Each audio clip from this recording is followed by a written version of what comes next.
Gentlemen, the results are in, and the ladies have spoken. Cue the music!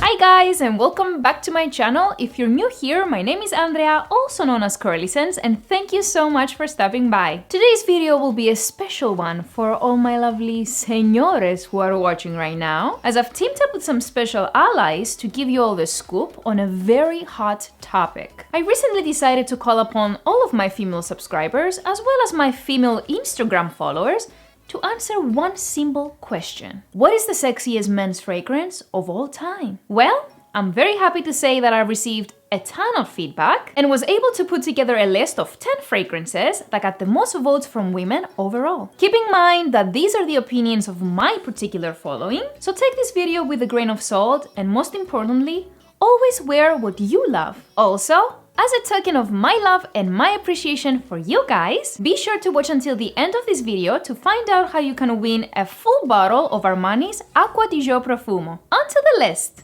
Kicking off this list, I wanted to let you guys know a few of the honorable mentions that did get a good amount of votes, but didn't quite make the cut. So first off is Tom Ford's Oud Wood, then Victor and Rolf Spice Bomb, Tom Ford Great Vetiver, and La Malle by Jean Paul Gaultier. Now, if I had to pick a favorite from those four, I would definitely go with Oud Wood. It's a very nice intro fragrance for somebody who's just starting to explore oud, and I also love the mix of cardamom, vanilla, and sandalwood in here. To me, Oud Wood is very masculine and sexy, yet warm and comforting at the same time. It's the kind of fragrance that I can see a guy in a suit wearing at a formal event, or even as a great scent for intimate settings.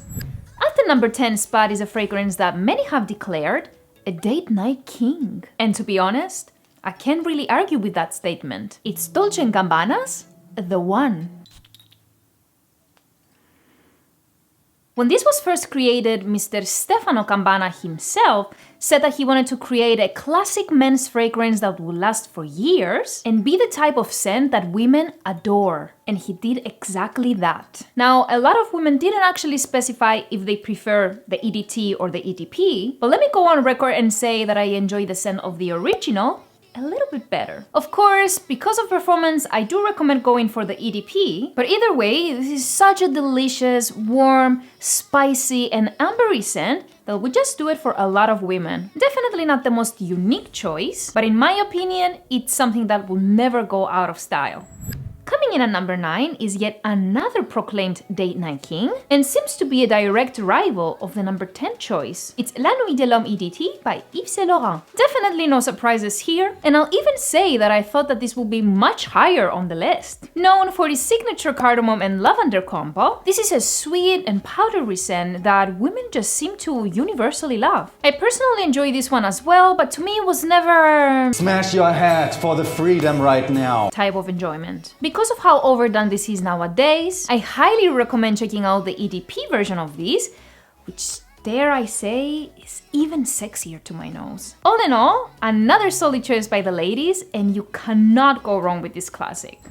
The number 8 spot is one of my favorite designer fragrances of all time, and pretty much sex in a bottle. It's Tom Ford's Ombre Leather. So guys, let me tell you a little something about leather. I know some of you might be a bit hesitant to wear a straight up leather scent, and some people might even tell you that women are not into that kind of smell. Well, I'm here to say that those women who do love leather really love leather. If you're looking for quality over quantity when it comes to ladies' reactions, then this is where it's at. This is such a smooth fragrance that finds the perfect balance between dirty and refined, and I cannot recommend it enough. I definitely think that Tom Ford hit a home run with this masterpiece.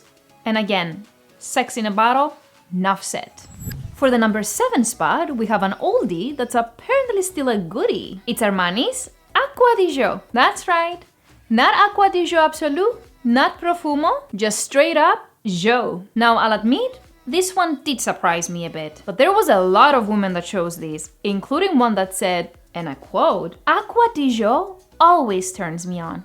Smiley face. Not to say that this is a bad fragrance by any means, but I definitely think that this guy over here brought the DNA back to life in a great way. To me, Profumo retains that signature smell, but adds a bit more depth masculinity, and overall creates a more modern take on it. The original is no doubt one of the first of its kind, and this fresh, citrusy aquatic gem still seems to be going strong for over 20 years now.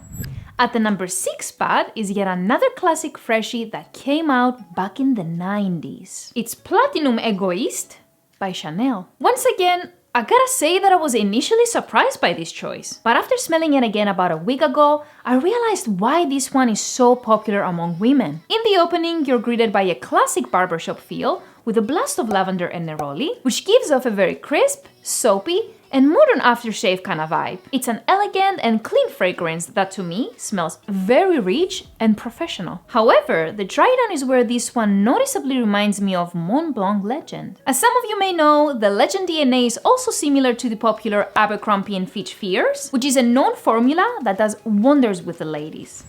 Kicking off the top 5 is the second fragrance from the Tom Ford brand, and it's Noir Extreme. So I know I'm probably gonna get a lot of hate for this, but this is one of the fragrances on the list that I personally disagree with. I really tried to like this one, and I know a lot of people adore it, but it's just not for me. To my nose, this comes off overly powdery and quite feminine, and almost reminds me of some sort of baby lotion or something that an old lady will wear. With that said, I guess I can see why a lot of women enjoy this, because it does have that sweet and spicy cardamom mixing with a unique coffee accord, but in terms of sexiness, there's many others I will choose before this. Obviously, this is a hit with many women though, so I will say that this is definitely a safe choice.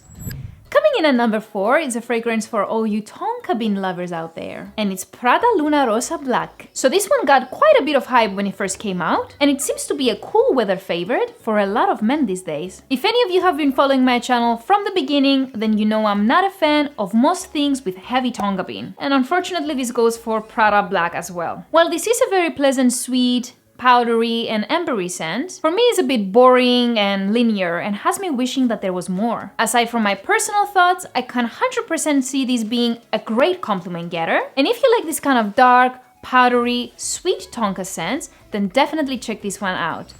Starting off the top 3, we have the first and only tie on this list, and it just so happens that they're both extremely popular blue fragrances. It's Dior Sauvage and Bleu de Chanel. What can I say, guys? I think we all knew that this will make it high on the list, and for good reason. First of all, if anyone is wondering, I am no doubt Team Bleu de Chanel by a long shot. Even though I'm not a fan of Sauvage, I will say that it still smells decent and doesn't necessarily deserve the hate that it gets. I think the only people that really trash it are frat kids, but only because we've smelled so many things that are far more interesting. On the other hand, I think Bleu de Chanel is a timeless masterpiece that every man should own, and it's such a sexy and versatile scent. I personally enjoy the EDT most in terms of scent, the EDP has the best performance, and the Parfum is a great cooler weather version that's a bit more creamy and deep. The number 2 spot is a fragrance that I've spoken about over and over and over again on my channel, and still some of you don't believe the power that it possesses. It's Terre d'Hermes by Hermes. You guys have no idea how happy it makes me that this fragrance made it at the number 2 spot, and all I can say is that my ladies know what's up. This is easily one of the most classy, manly, and sexy fragrances ever created. I think the reason this gets so much hate is because a lot of men go to the mall, spray it on a test strip, and smell it right away. Now, I get that the opening can be a bit harsh, but if you wait for the dry down and women smell this in the air, you will have them weak at the knees. This is citrusy, woody, and vetiver heaven, and a scent that will never stop being sexy. Woo! Alright guys, we've made it to the end of the list and my female followers have made their choice. The winner of today's video and the fragrance that received the most votes out of all the fragrances mentioned is Christian Dior's Fahrenheit. Disregard all of the other fragrances in this video. This one right here is literally fire in a bottle. An iconic masterpiece from opening to far dry down. Fahrenheit was dropping panties way back in the 80s, and you can be sure as hell that it drops mine too. To me, this is so much more than just a gasoline fragrance, and I find it to be superior to most designer fragrances on the market today. So unique, so masculine, so comforting, and just straight up delicious. I couldn't agree more with the ladies on this one, and I absolutely think this is one of the sexiest fragrances of all time. Conversation time! I would love to hear if you've tried any of the fragrances on this list, or let me know what you think the sexiest fragrance in your collection is. If you would like to enter the giveaway for a full bottle of Acqua di Gio Profumo, you must be subscribed to the channel, give this video a big thumbs up, and leave a comment with the name of the fragrance that reminds me of baby lotion. Thank you all so much for watching, and I'll see you soon!